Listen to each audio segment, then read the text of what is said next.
Hello, beautiful people. I'm Chris from the Landlord Training Institute.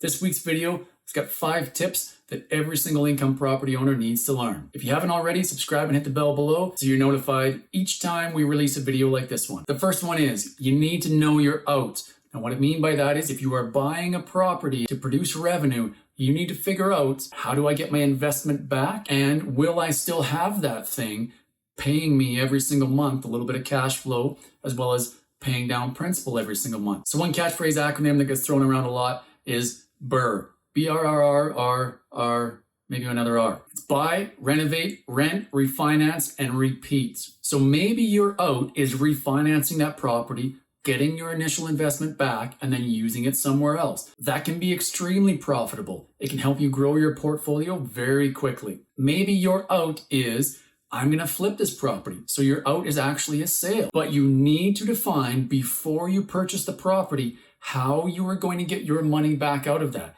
If you can't answer that question, honestly, you really shouldn't be buying the property. Don't get into this without knowing how you're going to get your money back. The next lesson I recommend you learn, and I actually learned this one by making the mistake myself, is it's never rented until it's rented. You're going to get a deposit from them. You're going to get a lease signed. What I tell folks is you've got 24 hours from the time I offer it to you to the time I receive that deposit, as well as getting that lease signed. If you can't make that happen, I'm going to offer it to the next applicant. And if they make that happen before you do, then you missed out. Once upon a time, I had an acquaintance who spoke for a unit, and I didn't do this. That person walked away just a couple weeks before they were supposed to move in, and I was left with a unit for rent. If you don't have that deposit or a signed lease, you have no recourse if that happens. Next up, lesson number 3 is a good handyman is worth their weight in gold. When you find a good handyman who will show up on time when they say they will and do adequate work, when you find that person who is able to complete those tasks for you at a reasonable budget, you need to treat them well.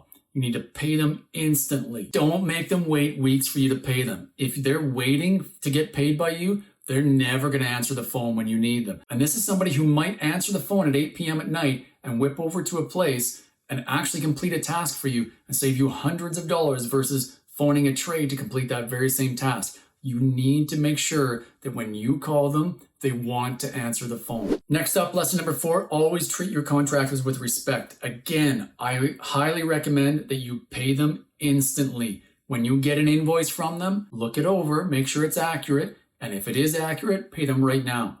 Don't make them wait 3 days, don't make them wait 3 weeks, and definitely don't make them phone you or email you or text you or something like that asking where's my money.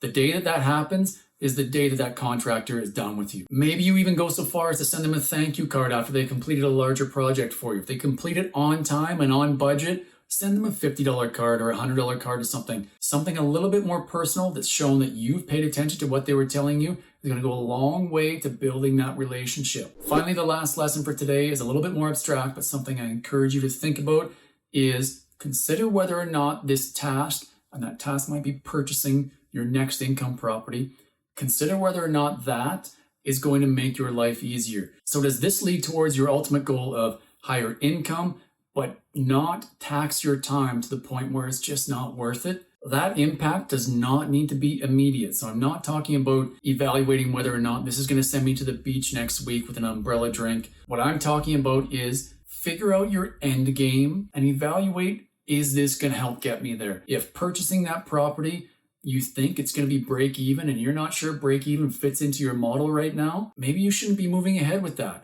Or if purchasing that property is going to generate, say, $500 a month cash flow, but you have no opportunity to do short-term rental with that, where you might be able to make $1,000 or $1,500 a month cash flow, and that's really what you want to do, then maybe you shouldn't be getting that property. So those are 5 lessons I recommend you think about. Hopefully that helps you avoid some mistakes yourself. If you haven't already, subscribe to the channel, hit the bell below, drop me a comment, let me know what you think. I'm Chris from the Landlord Training Institute. We help take the pain out of property management.